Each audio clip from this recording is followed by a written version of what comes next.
Hi friends, welcome to Rival classes. देखिए दोस्तों, आज हम बात करने वाले हैं संविधान का बहुत ही इंटरेस्टिंग टॉपिक है मौलिक अधिकार।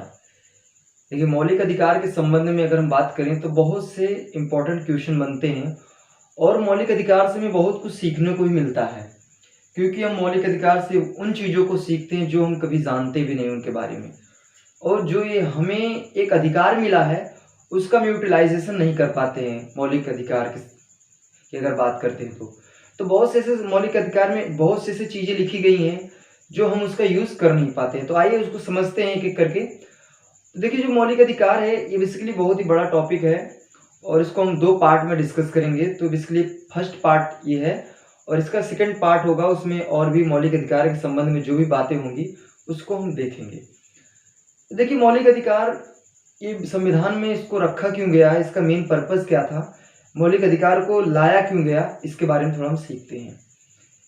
देखिए, मौलिक अधिकार इसलिए लाया गया क्योंकि आज से हम कुछ वर्षों पहले की बात करते हैं तो जो यहाँ पे लोग रहते थे उनका शोषण होता था। शोषण होने का मतलब उनसे ज़बरदस्ती कार्य करवाया जाता था, उनसे बेगारी करवाया जाता था, उनका गलत यूज़ होता था, ज़बरदस्ती उनको मार पीट दिया जाता था। एक ऊंच नीच की भावना होती थी, बड़ी छोटी की भावना होती थी। तो ये सब भावनाएं पहले थी और इससे काफ़ी लोग शिकार भी इसके थे। इसके मतलब काफ़ी नुकसान भी थे लोगों के लिए।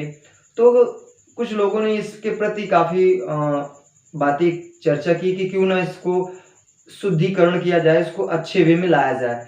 तो इसी संबंध में एक उन्होंने नियम निकाला, एक तरीका निकाला जिसका नाम उन्होंने रखा मौलिक अधिकार। तो मौलिक अधिकार में ये बोला गया कि सभी को समान नागरिक बनाना है, कोई ऊंचा नीचा कोई बड़ा छोटा नहीं होगा, सभी एक समान होंगे। तो मौलिक अधिकार में यही बताया गया कि सभी नागरिक एक समान है, कोई ना छोटा है ना बड़ा है, ना ऊंचा है ना नीचा है, सभी एक दूसरे के इक्वल हैं। तो हम बात करते हैं मौलिक अधिकार। तो मौलिक अधिकार को हम मूल अधिकार भी कहते हैं और इसे मूल अधिकार का जन्मदाता भी कहते हैं, क्योंकि मौलिक अधिकार में हम बहुत सी चीज़ें को सीखते हैं और बहुत सी चीज़ों का लाभ लेते हैं।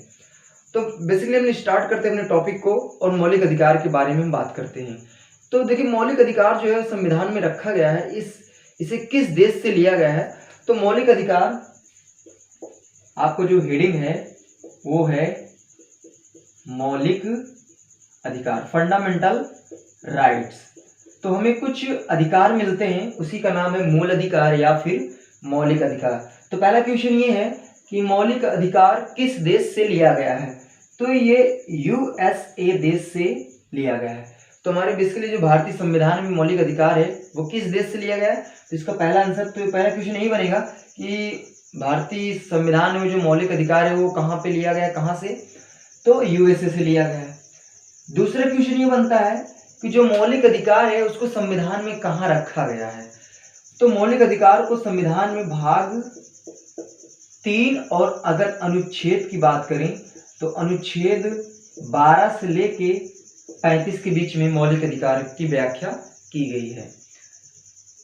उसके नेक्स्ट एक क्वेश्चन और बनता है कि मौलिक अधिकार का संशोधन किया जा सकता है यदि मान लेता हूं राष्ट्रीय आपातकाल की घोषणा कर दी गई सरकार द्वारा।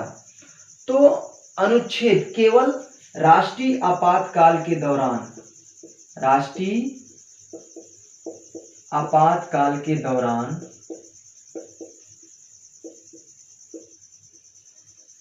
अनुच्छेद 352 को छोड़कर बाकी जितने भी मौलिक अधिकार होते हैं वो सभी क्या हो जाते हैं, निरस्त कर दिए जाते हैं। तो हम कह सकते हैं कि 352 को छोड़ के बाकी जितने भी मौलिक अधिकार होते हैं उन सभी का निरस्त कर दिया जाता है उनको। तो अभी 352 में क्या लिखा गया है, तो 352 में लिखा गया प्राण एवं दैहिक स्वतंत्रता का अधिकार। तो जब राष्ट्रीय आपातकाल की घोषणा हो जाती है तो प्राण एवं दैहिक स्वतंत्रता के अधिकार यानी अनुच्छेद 352 को छोड़ के बाकी मौलिक अधिकार में जितने भी अनुच्छेद होते हैं, जितने भी भाग होते हैं, वो उनको सभी को क्या कर दिया जाता है, निरस्त कर दिया जाता है। तो मौलिक अधिकार में संशोधन हो सकता है और ये कब होता है, तो राष्ट्रीय आपातकाल लग जाने के कारण होता है। तो राष्ट्रीय आपातकाल कौन लगाता है, तो ये गवर्नमेंट लगाती है, और गवर्नमेंट हमें मौलिक अधिकार दे रही है तो उसको वो जब चाहेगी तो उसको निरस्त भी वो कर सकती है।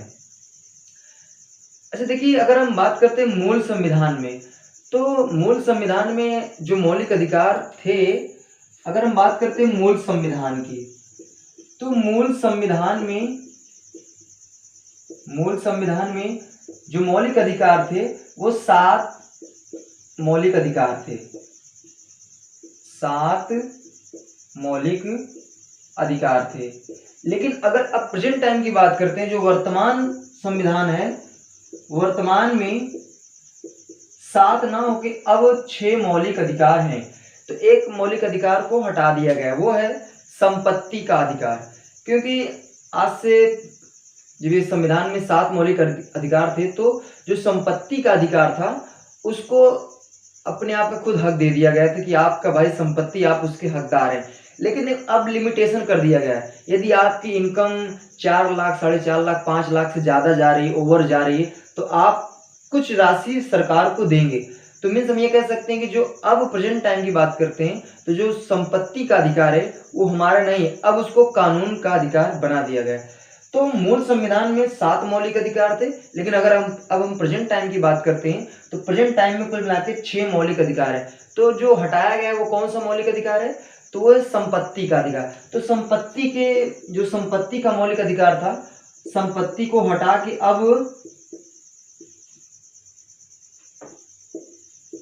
संपत्ति अधिकार को, इसको मूल अधिकार से हटा के अब इसको कानूनी अधिकार में रख दिया गया है। अच्छा, इसको कानूनी अधिकार में कहाँ रखा गया है? तो अनुच्छेद 300A में इसको रख दिया गया है, क्योंकि संपत्ति का अधिकार अब मेरा हक उस पर नहीं है, अब उस पर डायरेक्ट गवर्नमेंट का। अगर आप मान लेता हूँ एक फिक्स इनकम से आपकी ज़्यादा इनकम हो रही है, तो आप कुछ पैसा गवर्नमेंट को देंगे, जिसको हम टैक्स के नाम से भी जानते हैं। अच्छा, ये जो संपत्ति का अधिकार था, इसको कब हटाया गया? तो ये 44वें संविधान संशोधन 1978 को, 44वें संविधान संशोधन 1978 को संपत्ति के अधिकार को मौलिक अधिकार से हटा के कानूनी अधिकार में रख दिया गया है। अच्छा, नेक्स्ट अब क्वेश्चन ये बनता है कि मौलिक अधिकार कब लाया गया था और इस पे मेन भूमिका कौन निभाया था? तो 1931 में कराची में एक अधिवेशन चल रहा था। कराची में एक अधिवेशन चल रहा था। तो इस अधिवेशन में प्रमाण पत्र के द्वारा या फिर एक विधि कह सकते हैं कि जो नियम होता है उसको संविधान में लाने के लिए कराची अधिवेशन में एक प्रमाण पत्र दिया गया कि भैया यहाँ पे जो लोगों का शोषण हो रहा है उसको हमें शुद्धिकरण करना है, उनको हमें कुछ अधिकार चाहिए। तो उन्होंने कराची अधिवेशन में मौलिक अधिकार की डिमांड की। कुछ लोगों ने, उन्होंने कहा कि हमें मौलिक अधिकार चाहिए, ये जो शोषण हो रहा है लोगों का ये गलत है। तो फिर यहाँ कराची अधिवेशन में इसको पास किया गया कि भैया ठीक है, आपकी बात सही है, लोगों को छूट दी जानी चाहिए, उनके साथ शोषण नहीं करना चाहिए। तो कराची अधिवेशन 1931 में ये इसको लाया गया विधि को कि हाँ भैया मूल अधिकार जो मौलिक अधिकार उसको लागू करना चाहिए अपने देश में। तो इस जो अधिवेशन चल रहा था, इसके जो मेन अध्यक्ष थे वो थे सरदार वल्लभ भाई पटेल थे।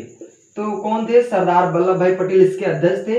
और मौलिक अधिकार का जो ढांचा बनाया था वो कौन बनाए थे? तो वो पंडित जवाहरलाल नेहरू ने मौलिक अधिकार का ढांचा बनाया था। तो आपसे क्वेश्चन कैसे कैसे पूछा जा सकता है मौलिक अधिकार के संबंध में, एक बार उसको हम रिवाइज कर लेते हैं। तो मौलिक अधिकार को किस देश से लिया गया है? तो यूएसए देश से लिया गया है। अच्छा, मौलिक अधिकार को संविधान के कहाँ मीन्स किस भाग में रखा गया है? तो भाग 3 अनुच्छेद 12 से 35 के बीच में रखा गया है। अच्छा, फिर इसके बाद जो मौलिक अधिकार है उसमें संशोधन भी हो सकता है।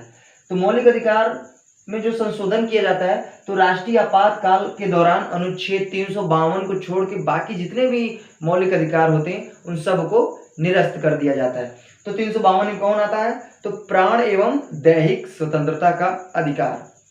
उसके बाद अगर हम बात करते हैं मूल संविधान में कितने मौलिक अधिकार थे, तो मूल संविधान की बात करते जब संविधान लिखा जा रहा था तो 7 मौलिक अधिकारों को रखा गया था। लेकिन अगर हम प्रेजेंट टाइम की बात करते हैं तो एक मौलिक अधिकार मीन्स संपत्ति के अधिकार को हटा के, मौलिक अधिकार से हटा के उसको कानूनी अधिकार में रख दिया गया। तो अगर अब हम प्रेजेंट टाइम की बात करते हैं तो प्रेजेंट टाइम में मौलिक अधिकारों की संख्या 6 है। जो संपत्ति का अधिकार था उसको कानूनी अधिकार में रखा गया और किस अनुच्छेद में? तो 301 के तहत उसको रख दिया गया है। अच्छा, जो संपत्ति का अधिकार था जब इसको मौलिक अधिकार से हटाया जा रहा था तो कब हटाया गया था? तो संविधान संशोधन 44वें संविधान संशोधन 1978 को संपत्ति के अधिकार को मौलिक अधिकार से हटा के कानूनी अधिकार में रखा गया। कानूनी अधिकार में रखने का तात्पर्य है उस पर गवर्नमेंट उस पर हक मतलब अपना जमाएगी, मीन्स कह सकते हैं कि गवर्नमेंट का शासन होगा। यदि मान लेता हूँ अगर आपकी जो इनकम है अगर वो थोड़ा एक लिमिट से जब ज़्यादा हो जाती है तो उस पर आपका हक नहीं होगा, फिर आपको टैक्स देना पड़ेगा। अच्छा, ये जो मौलिक अधिकार को संविधान में लाया गया, कब लाया गया? तो 1931 में कराची में एक अधिवेशन चल रहा था, तो वहाँ पे इस अधिवेशन में के जो अध्यक्ष थे वो थे सरदार वल्लभ भाई पटेल। इस अधिवेशन में डिमांड की गई मौलिक अधिकार के लिए कि भैया यहाँ पे देश में जो लोग हैं उनको कुछ अधिकार मिलना चाहिए, क्योंकि यहाँ के देश के लोगों का काफ़ी शोषण होता है। तो ये डिमांड की गई मौलिक अधिकार की, अंत में उसको पास भी किया गया। तो मौलिक अधिकार का ढांचा भी बनाया गया कि कैसे कैसे मौलिक अधिकार लोगों को चाहिए। तो उसका ढांचा कौन बनाए थे? तो पंडित जवाहरलाल नेहरू बनाए थे। अच्छा, अब नेक्स्ट हम लोग बात करते हैं कि जो अब 6 मौलिक अधिकार बचे हैं उनको हम जल्दी से देख लेते हैं। उसके बाद कौन कौन से मौलिक अधिकार हमें मिले हैं इसके संबंध में बात करने वाले हैं। तो पहला है समानता का अधिकार। अच्छा, समानता के अधिकार में अनुच्छेद कहां से कहां तक रखा गया? तो समानता के अधिकार में अनुच्छेद 14 से लेके 18 के बीच में रखा गया है। मीन्स जो समानता के अधिकार के संबंध में जो बातें हैं वो अनुच्छेद 14 से लेके 18 के बीच में रखा गया। दूसरा नंबर पे है स्वतंत्रता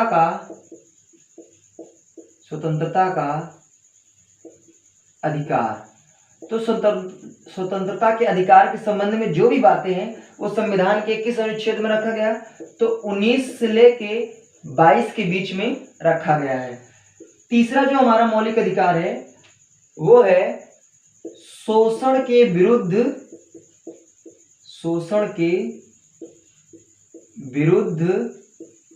अधिकार। तो शोषण के विरुद्ध अधिकार मीन्स किस किस अनुच्छेद में रखा गया है? तो रखा गया है 23 से लेके 24 के बीच में इसको रखा गया है।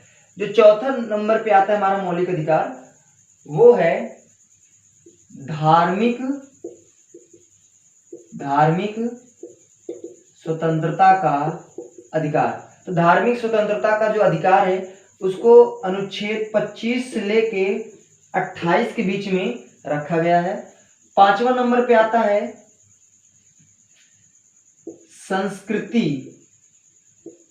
संस्कृति एवं शिक्षा संबंधी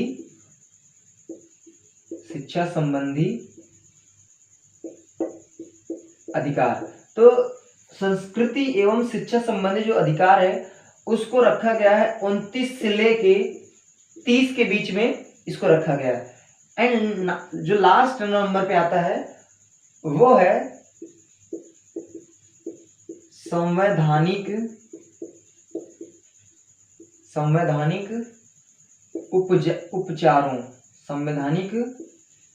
उपचारों का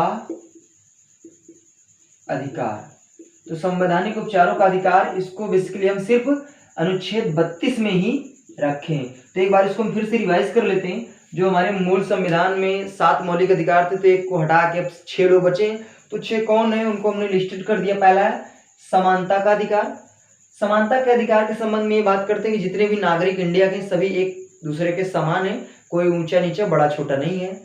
तो समानता के अधिकार के संबंध में जो भी बातें कही गई है वो अनुच्छेद 14 से लेके 18 के बीच में कही गई। दूसरे नंबर पे आता है स्वतंत्रता का अधिकार। तो स्वतंत्रता का अधिकार के संबंध में जो भी बातें कही गई है वो 19 से लेके 22 अनुच्छेद में रखा गया है। फिर इसके बाद है शोषण के विरुद्ध अधिकार।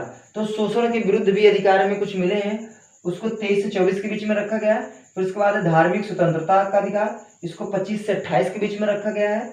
अनुच्छेद में मीन रखा नहीं गया है, अनुच्छेद के इस अनुच्छेद के बीच में वर्णन किया गया है। उसके बाद है धार्मिक स्वतंत्रता, ये हो गया। संस्कृति एवं शिक्षा संबंधी अधिकार, तो इसको अनुच्छेद 29 से लेकर 30 के बीच में रखा गया है। और संवैधानिक उपचारों का अधिकार, इसको अनुच्छेद 32 में रखा गया है। आइए उसको जल्दी से हम देख लेते हैं, समानता के अधिकार की बात कर लेते हैं। उसके बाद हम नेक्स्ट वीडियो में और भी जो मौलिक अधिकार हमें मिले हैं उनके बारे में हम चर्चा करेंगे। तो पहला नंबर पे आता है समानता के अधिकार में, पहला नंबर पे आता है अनुच्छेद 14। तो अनुच्छेद 14 में क्या कहा गया है इसको हम थोड़ा देख लेते हैं। तो अनुच्छेद 14 में कहा गया है विधि के समक्ष समानता। फिर उसके बाद है अनुच्छेद 15 में कहा गया है धर्म, नस्ल, जाति, लिंग या जन्म स्थान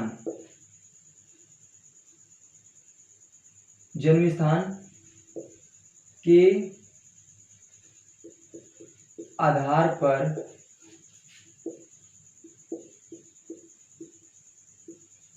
भेदभाव में निषेध। इसके बाद नेक्स्ट है अनुच्छेद 16। तो अनुच्छेद 16 में क्या क्या रखा गया है? तो अनुच्छेद 16 में लोक नियोजन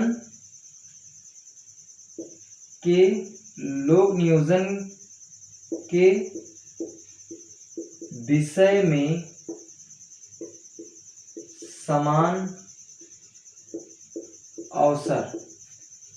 अगर हम बात करते हैं अनुच्छेद 17, तो अनुच्छेद 17 में क्या कहा गया है? अस्पृश्यता का अंत। उसके बाद नेक्स्ट है अनुच्छेद 18। तो अनुच्छेद 18 में क्या कहा गया है? उपाधियों का अंत। चलिए इसको हम एक एक करके देख लेते हैं कि समानता का अधिकार के संबंध में जो 14 से लेकर 18 के बीच में व्याख्या की गई उसमें क्या क्या है। तो पहला नंबर है अनुच्छेद 14। अनुच्छेद 14 में ये कहता है कि विधि के समक्ष समानता। विधि मीन्स अगर कोई भी नियम बनता है, कोई भी कानून बनता है तो सभी पे समान रूप से लागू होगा। ये नहीं कि अगर कोई बड़ी जाति का है, बड़े लोग हैं तो उनको कम लगेगा, जो छोटी बिरादरी के या छोटे गरीब लोग हैं उन पे ज्यादा लगाया जाएगा। तो जो भी नियम कानून बनेगा वो सभी के लिए इक्वली होगा। मीन्स विधि का मतलब होता है कोई भी कानून बनाना। तो विधि के समक्ष जो समानता मिलेगी सभी को बराबर मिलेगी, चाहे वो बड़ा हो चाहे वो छोटा हो, चाहे एक मजदूर हो चाहे एक डीएम हो। जो भी कानून बनेगा वो सभी के लिए समान होगा। तो ये अनुच्छेद 14 में कहा गया है। दूसरा नंबर है 15वें नंबर पे। 15वें नंबर में कहा गया कि धर्म, नस्ल, जाति, लिंग या जन्म स्थान के आधार पर भेदभाव में निषेध। मीन्स अगर कोई व्यक्ति कहता है कि आप दूसरे धर्म के हो, नस्ल की बात करता है, जाति पाति की बात करता है, लिंग की बात करता है, या फिर ऐसे जन्म स्थान के संबंध में अगर कोई भेदभाव करता है, गलत बातें करता है, तो उस पर निषेध लगा दिया गया। अगर आपसे कोई जाति पाति धर्म ऊंचा नीचा की बात करता है तो आप उसके अकॉर्डिंग कुछ कार्रवाई कर सकते हो, क्योंकि इसको मौलिक अधिकार के रूप में दिया गया। सभी को समान बराबर रूप में देखा जाएगा। तो ना तो अब धर्म की बात होगी, ना जाति की बात होगी, ना लिंग, ना जन्म स्थान। मीन्स इसके संबंध में हमें किसी से भेदभाव नहीं करना, ये सभी को मौलिक अधिकार मिल चुका है। अनुच्छेद 16 में कहते हैं कि लोक नियोजन के विषय में समान अवसर, मीन्स लोक नियोजन का तात्पर्य आपकी कोई जॉब की जैसे वैकेंसी अगर आउट करती है गवर्नमेंट तो सभी को समान अवसर दिया जाएगा। लेकिन अगर अपवाद की बात करते हैं तो अपवाद में आ जाते हैं एससी और एसटी और ओबीसी, तो इनको थोड़ा ज्यादा छूट मिलता है, समान तो नहीं होता क्योंकि जो जनरल कैटेगरी के लोग होते हैं तो उनको थोड़ा कम छूट मिलता है और एससी एसटी ओबीसी को थोड़ा ज्यादा छूट मिलता है। तो इसमें अगर लोक नियोजन के विषय में समान अवसर की बात करते हैं तो जो एससी एसटी ओबीसी होते हैं इनको थोड़ा ज्यादा छूट मिल जाती है क्योंकि इनको आरक्षण मिलता है, और जो जनरल कैटेगरी के होते हैं उनको थोड़ा कम छूट मिलता है। अनुच्छेद 17 भी कहता है कि अस्पृश्यता का अंत। अस्पृश्यता का मतलब होता है छुआछूत। जैसे आज से पहले हम छुआछूत की भावना रखते थे, एक दूसरे के प्रति गलत भावना रखते थे, लेकिन इसको हमें मौलिक अधिकार में दिया गया कि अब कोई भी छुआछूत की बात नहीं करेगा कि वो बड़ा है, वो छोटी बिरादरी का है, मैं बड़ी बिरादरी का हूँ, मैं उसको नहीं टच कर सकता हूँ। तो जो अस्पृश्यता है मीन्स छुआछूत की भावना है, उसका अंत कर दिया गया अनुच्छेद 17 के तहत। और लास्ट में आ जाता है अनुच्छेद 18। अनुच्छेद 18 में आता है उपाधियों का अंत। जैसे पहले होता था कि अगर थोड़ा सा कोई अच्छा कार्य कर देता था तो उसको मेडल मिलता था और भी उसको उपाधियां दे दी जाती थी, लेकिन अब ऐसा सिस्टम नहीं है। अब क्या है, अब उन्हीं को उपाधि दी जाएगी जो सेना से संबंधित होंगे।